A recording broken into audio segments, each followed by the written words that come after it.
I'm former Prime Minister and the senior leader of Nepal Communist Party. Right Honorable Prime Minister, other distinguished leaders, comrades, friends and friends from media, ladies and gentlemen, good morning and namaskar to everybody. I, on behalf of myself and our party, would like to extend my hearty welcome to all national and especially international participants on this August International Seminar on Marxism and Socialism, organized to commemorate the bicentenary of Karl Marx. It was Marx who, in association with Engels, wrote Communist Manifesto, where he depicted that history of entire human civilization is the class struggle between the oppressor and the oppressed, with manifold gradation of social ranks. He also described that the modern society is made up of bourgeoisie and the proletariat. He developed dialectical materialism, which explained that everything in the universe is natural, which follows the laws of nature, and therefore there is no existence of supernatural. Besides, everything in the universe is material, where evolution is a continuous process. Beyond this, all is only one man-made concept which nowhere exists in the nature. These are the things which brought about a drastic shift in the human being to understand the reality of supernatural forces and the reason of their suffering, which had been prevailing in the society for ages. In Capital, a scientific analysis of capitalism, Marx has described extraction of surplus value is nothing other than the exploitation of the proletariat derived by the capitalist as their profit. He also pleaded for the values of labor, which brought awareness among the proletariat to fight against exploitation. The major idea of class struggle described by Marx states that the society shall compulsorily be in the antagonism as long as it is based on classes. Thus, he invoked the working class to unite in the trade union to lift against the bourgeoisie, to fight against the bourgeoisie or the exploiter. In this connection, he said, let the ruling class tremble at a communist revolution. The proletarians have nothing to lose but their chains. They have a war to win. Working men of all countries unite. Struggling throughout, human beings have reached the present stage of society. Thus, struggle against tyranny or obstacle of regressive forces in the rights of human. This opinion of him established the right of working class for revolution against the bourgeoisie. Marx, unlike utopian socialists, studied to understand and predict social, economic and material phenomena, examining their historical trends by way of scientific method to derive probable outcomes and possible future development, and thus propounded scientific socialism. Marx and Engels stressed on the materialistic approach to understand the development of human history, and so the theory became the popular as historical materialism. Marx said that the struggle between have and have-nots continues until the globe will have classless society. Our condition create conflict, and this conflict lead to the development of human history. It was Marx who for the first time put forward the theory of dialectical and historical materialism, where he states that economic forces are the primary force which drive human beings through history. It applies evolution of productive forces and class struggle to explain history. Marx has said that capitalism is only the passing phase in the development of society. Paris Commune is an episode of the socialist movement where the rule of working class people was established for the first time in the history of mankind. The victory of working class to rule the society awakened the proletariats of the world to understand that they can win over the capitalist, tyrants and the exploiter. But absence of adept leadership, organizing capability and continuation of conventional bureaucracy, the commune dilapidated within the 70 days, inventing discouragement creep among the downtrodden people. However, the struggle of the proletariat in many parts of the capitalist regime did not stop. The struggle arose with a new enthusiasm after about 56 years of the downfall of Paris Commune, that the Great October Revolution under the dynamic leadership of Lenin became successful to establish socialist regime in Russia. The October Revolution brought about inundation of revolution in many countries of the East Europe, where socialist form of government, that is the government of the proletariat, got established. This scenario could not limit within the boundary of physical map. The Great October Revolution of working class people across the world and the formation of communist parties existed steadily in all continents. The socialist countries have adopted individual model of socialism as their main political and economic structure on the basis of national characteristic. Socialist model of agrarian revolution was adopted in Cuba, Tanzania and some socialist countries of Asia. The socialist model adopted by Chinese revolutionaries under the leadership and guidance of Comrade Mao was a model of agrarian revolution. Unlike the revolution in Russia, where industrial development had taken a pace and workers could be comparatively easily organized, China had no considerable number of factory workers to organize. Therefore, Comrade Mao accelerated guerrilla warfare to emancipate the shops and agricultural workers, which matched the peasant base of Chinese revolution. He created peasant-based People's Liberation Army, which under the leadership of CPC took power in the country. He launched political, social and economic reforms and included citizens in the state affairs, providing them respect and protection. The long and tough path traveled by socialism in China after Mao till date is a matter of comparative study to synthesize by the socialist and communist parties of the world. The model of socialism applied in People's Republic of China is the adaptation of socialism accompanied by Chinese characteristic, which relies on scientific socialism reflecting people's aspiration and fulfillment of development based on nation's necessity. The development of China to grow as a second largest economic power despite largest human population in the world is only because of the application of socialism coinciding to their national characteristic. This has taught the communist movement in all the countries not to follow socialism of other countries as a studio, but to apply it in the basis of individual national realities or national characteristics. The development of socialism, as foreseen by Karl Marx, has become successful in some countries of Asia.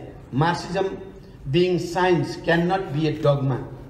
It demands development with new realities internationally and nationally.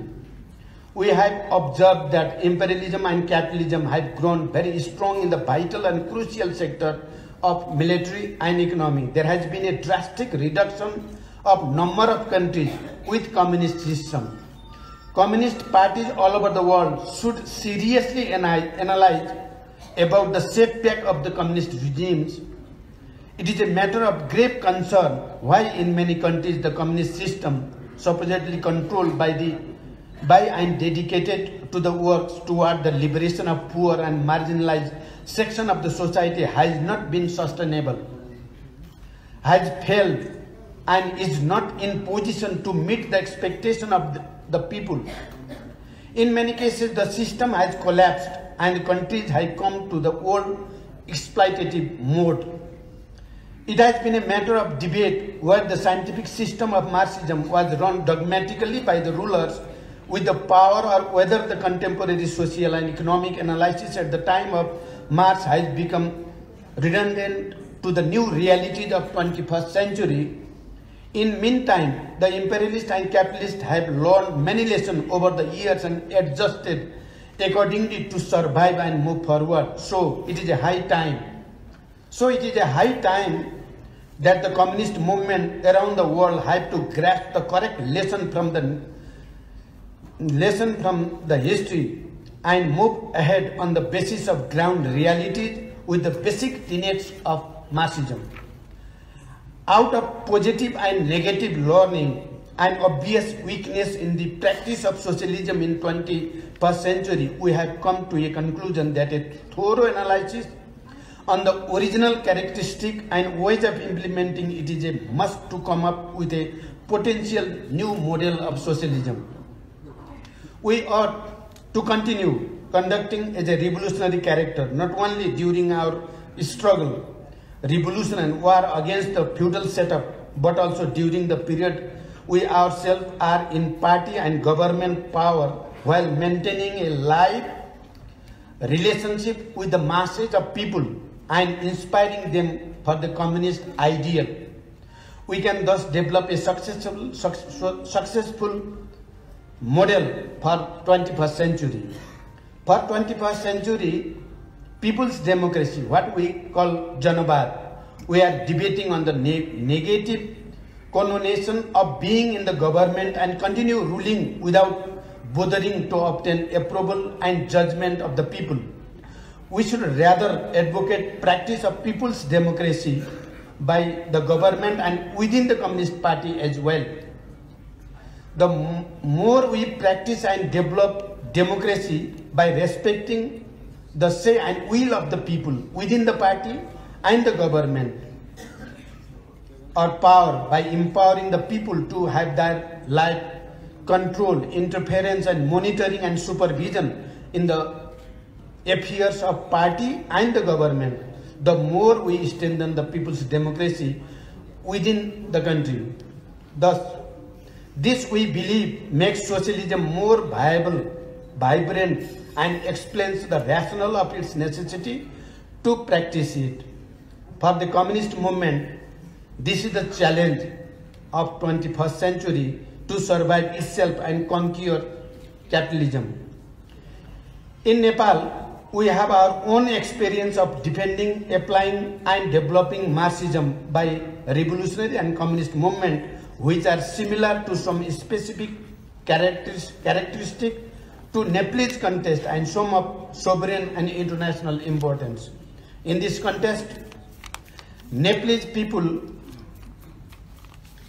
under the leadership of communist parties waged both peaceful and armed struggle to liberate themselves from the age-old social, cultural, economic, religious and regional and political exploitation.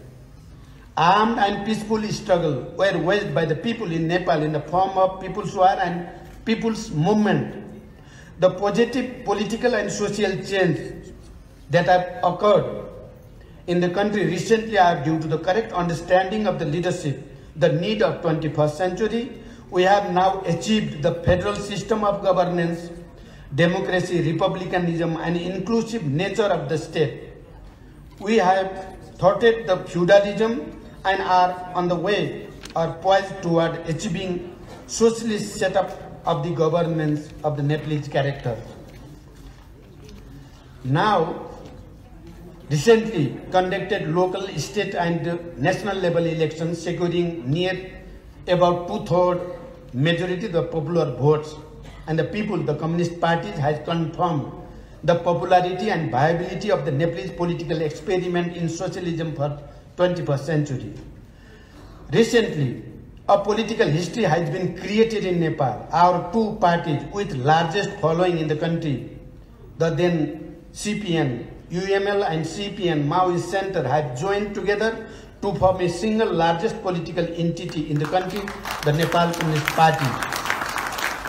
The new party has Marxism-Leninism as guiding principle, and it recognize and embrace the contribution of Mao toward realization of the importance of socialism for 21st century.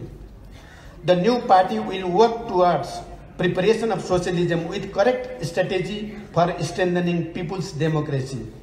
The tactical line of the new party is peace, prosperity, and of the people and national self-defense.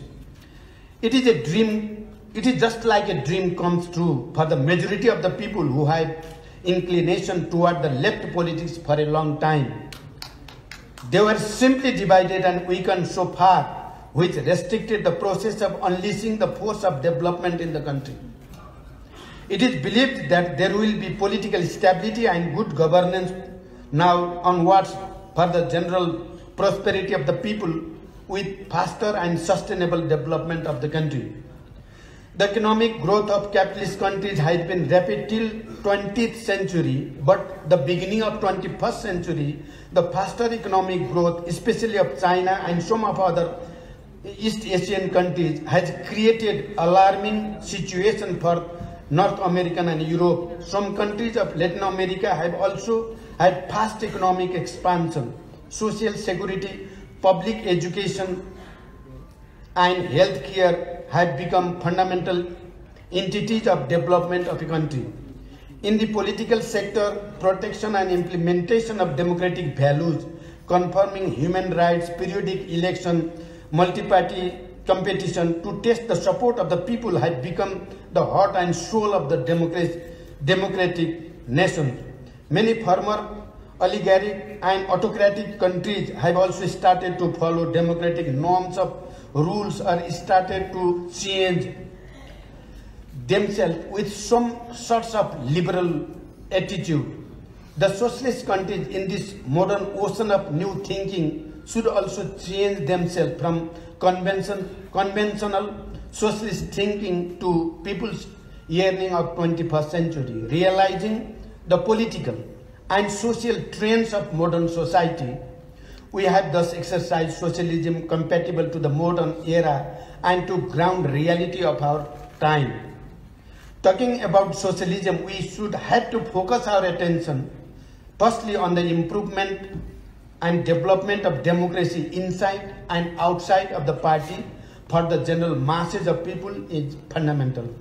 Secondly, since there is a tremendous change in human and infrastructure development in the modern history of mankind, the masses today have to analyze the political and economic development of 21st century and have to be able to develop the ideological and political line accordingly.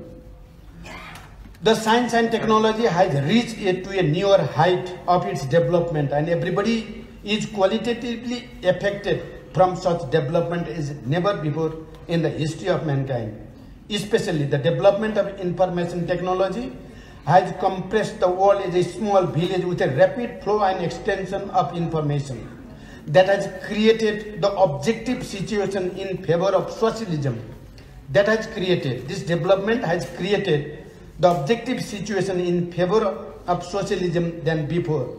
We must have to be very prompt to grasp the opportunity to develop and nourish socialism both in ideological and practical terms. Lastly, it is contextual to mention that analysis of the positive and negative lesson of the history to synthesize the new model of socialism is the historical responsibility of Marxists all over the world. And I think that this gathering will take a new initiative in that direction, because there are opportunities and there are challenges. We communists should totally dedicate, and our commitment should be there to analyze and to synthesize the new realities. I thank you all once again for your kind attention. Thank you very much.